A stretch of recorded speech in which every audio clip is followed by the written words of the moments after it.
So we are back, and Phil M. Jones here, Mr. 1.4 million copies of his book, is actually looking at my new book and walking me through his structure of how I can send this out into the world and make a big, huge impact.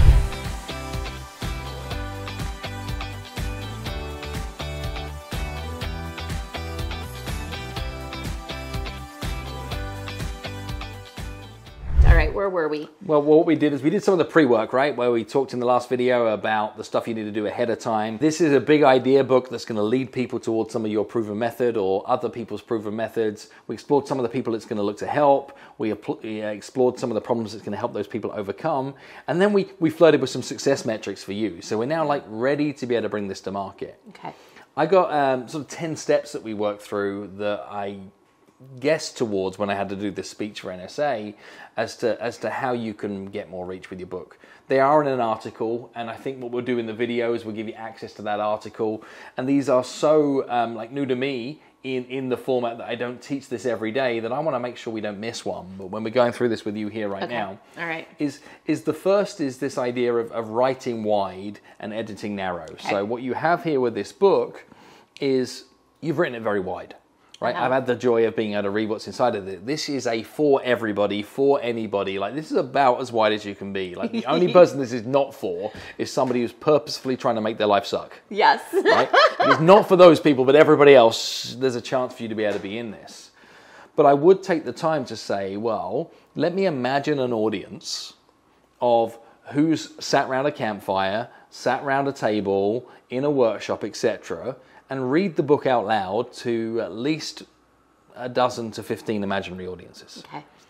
Because what it will do is it will just change your own perception of like, did I get this right? Okay. That's what I would mean by edit narrow on this. Okay. Is you're going to be able to test it back against all those audiences you created of who's it for and what problems it solved. Okay. Read it aloud to that imaginary audience. Or better still, real audience of people that meet that criteria. And see what you get back from it and see what it teaches you. Because if you do that before you then bring the book to market, well, not only have you got valuable feedback for positioning, you've also then got an inbuilt fan base. Yes. That when you release it for real, they feel invested in the project in its entirety. Okay. So I'd do that at the start, and I'd get busy on that today. And I'd even say that if this video is released before the book's released, if people at home are listening right now and they want to be part of that sort of crowdsourced information, comments, reach out, I don't know, that sort of stuff, but play the game along with us. Okay, I like that. Come play the game with me. What else would I then jump to next? Is the second point is a big one, which is crafting the user experience. Okay. Oh, okay. And what I love is something that you've already done in this book. When I opened the first page, and I think when I read this, I almost like hat tip to it as well, is inside the beginning of the book, it says to download an audio recording of the book read by the author, visit www.butiwantTofly.com. Yeah. So what you do is you invite me into your world at the beginning. That is a conscious decision that actually you want this book to be able to meet, to encourage people to meet you, not to be able to meet the book. In the user experience is something that is encouraging somebody to go in that direction already. I think this is a living example of what I'm talking about. Well, and I did one more, but it's not here yet. The new copy I just sent a proof of.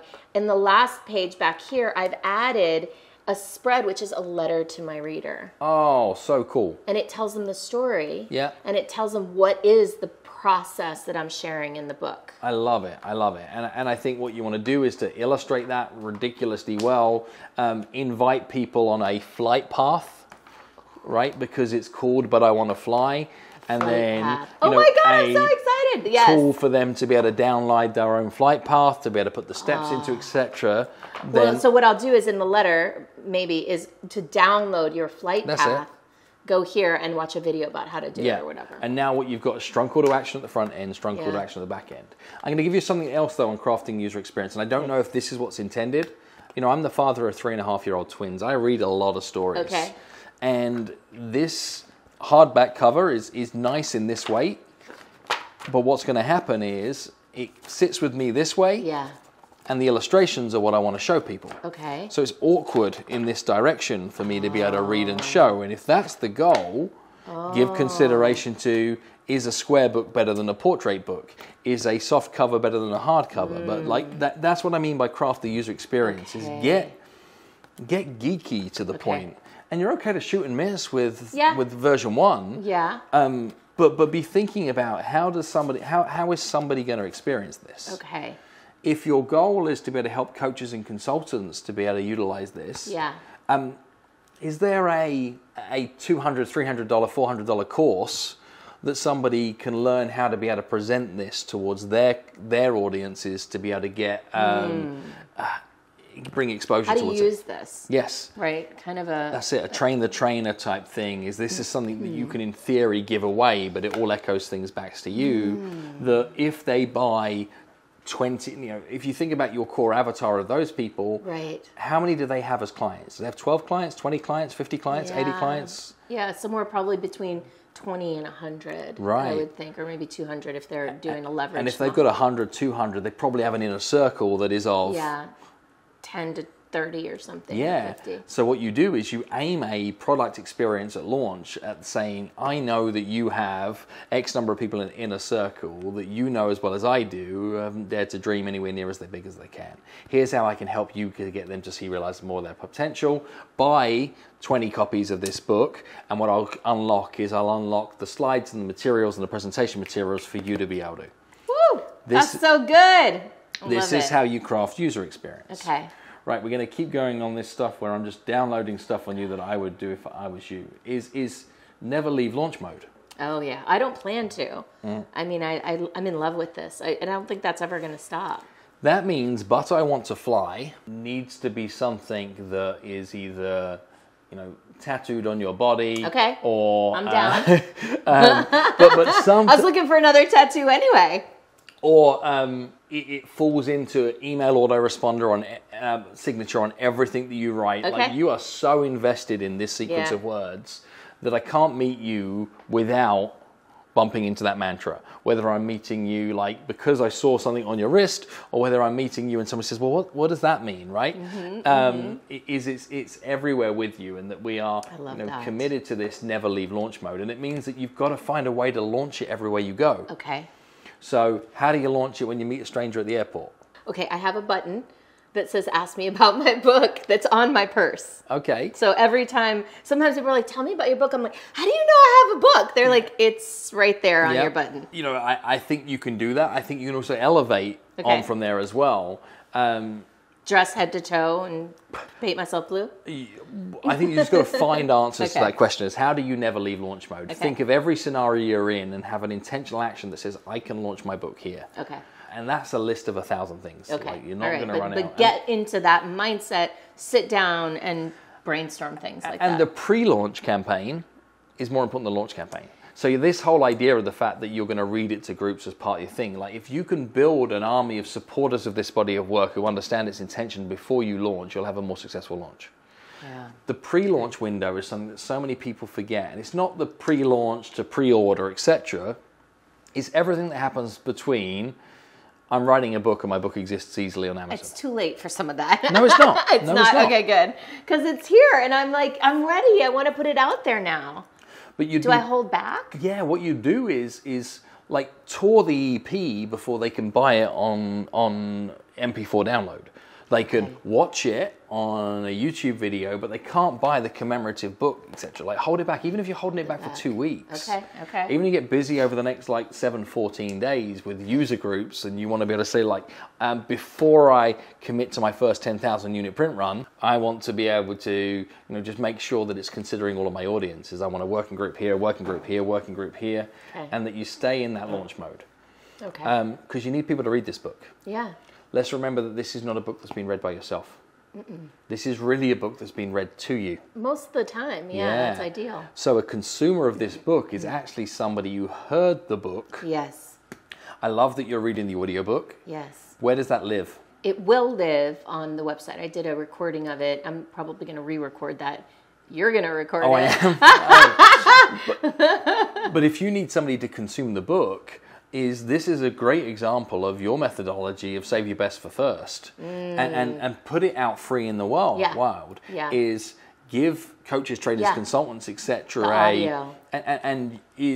I would even give consideration to say, can I create an animated video of this that they can play that then supports their conversation? So what they can do is they can play it at an event. They can play it elsewhere. All right. Because now what's happened is you've maximized the consumers of the story. Yeah. More people have consumed the story. Result is more people want to buy the book. I had an idea. Go ahead. That's kind of like this. What do you think about having a reading contest?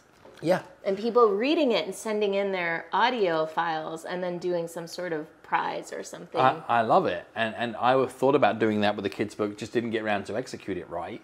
We were going to do a competition for who was going to be the voice of the audiobook. Yeah. And invite people to be able to plug into the competition. But I tell you what I might look to be able to do if I'm in your shoes on this is less of the creation of a competition, but more about the creation of a compilation. Yes. A compilation. Like what if you can actually gift the creativity of people that want to fly on YouTube and then run it as a playlist?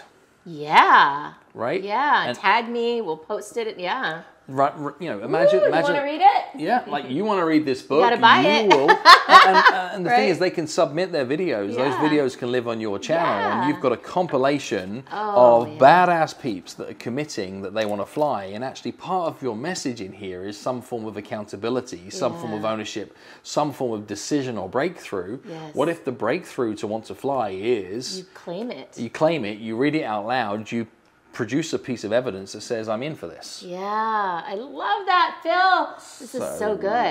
And good. You market the message over the modality. That's doing more of the same. And you want to be the special sauce, not the entree. And I think that knowing that coaches, consultants, trainers can carry this message is give it to them to give to others, as opposed to try and get straight towards the people. Right. And let this be a tool that can help people that are scared about joining a coaching program, people who are scared about going on a journey of personal development, use this to give them permission to get the permission they need to then be coached or trained. And this can form part of your... This is a sales tool. Yeah, well, and it's a longer term game plan for you and the exit strategy you talked about. Yeah. If you're really leaning into this, your certification program is creating flight instructors. Oh, I love it. Right? So good. It is you've got flight school. Right, like that's the direction this could go in if you're fully committed to this. Is Michelle launches a flight school for people that want to fly in their life, in their ways, etc. So that's a big lean in. Tell the never-ending story. I mean, it's obvious. Yeah. Like the evidence you can collect on people reading this, and what's a piece of evidence I need like 30 grown adults in like stuffy black and navy charcoal suits with white collar, like sat round a boardroom table engrossed in this in different pages. Like I would want that photograph as a piece of evidence to be able to say that's who this is for too. It's people who are stuck in their corporate role. But imagine like boardroom photo of people engrossed in this, having a reading book club, reading a line at a time each. Talking about each line, that's what I envision. Because it's packed with symbology, in case you didn't notice, but I know you did. But that's the evidence you need to collect. When I say take it, tell a never-ending story, you go back to who are the people you're looking to help and what are the problems you're looking to solve for them. When there is a capturable moment of them doing exactly that, you need that evidence. Otherwise, it might help those people. You need to say, no, it does help those people, and I can back it up. Good. I'm so glad I'm going to have this video. We've talked here about going bigger than the book. I've given one idea on that of you turning this into the lead in towards flight school and other forms of certification. Totally. But it's that decision that this is so big of a movement that other people can see themselves in it. And that's why that flight attendant or flight... even creation of flight simulations. I'd be going into all of it. You can go into all of that. And don't just take the metaphor at surface level. It's like, well, so if that is true, what else needs to be true? If that is true, what else needs to be true? If that is true, what else needs to be true? And build up the whole body of evidence, which is keep going. Like, I want to see you in 10 years' time and date stamp this video 10 years on from now. What was catalyzed by this little book that said, but I want to fly? How has it changed the world? So commit to it for a decade. And finally, it's not a book. Yes, it's a movement, but it needs to be a business. You're the master of models.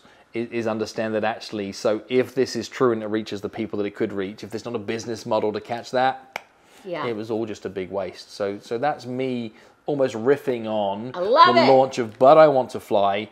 And for real, I get to read this? Yes. Yeah, if you would like, I'd love to have you read it. You could be my very first compilation. Ooh, I'm not home with the girls today, so I don't get to be able to do story time. So I'll do story time for you folks at some point, and see if we can introduce this book with my silly part British, part American accent. I love it. Thank you so much. That was so rich, so juicy, so valuable. I really appreciate it. All right, everybody, got something brand new, hot off the presses. This just in. Phil gave me the idea to invite you, my people, my superstars, to participate in this launch and to become part of it with me. We don't have this page set up yet. Hopefully by the time you're watching this, it will be. But join the team that's going to bring this to the world. It's going to share the message, commit to perhaps reading it on video on our YouTube. So you can go to butiwanttofly.com and it'll be on there somewhere where you can sign up to be part of this. Let's call it a flight team. Yeah, let's call it like a flight squad. Flight squad. Yeah, love it. I love this. And I'm really excited to see what happens with that. I think you guys can carry this further together than any one person alone. I love it. Thank you. Pleasure. Thank you.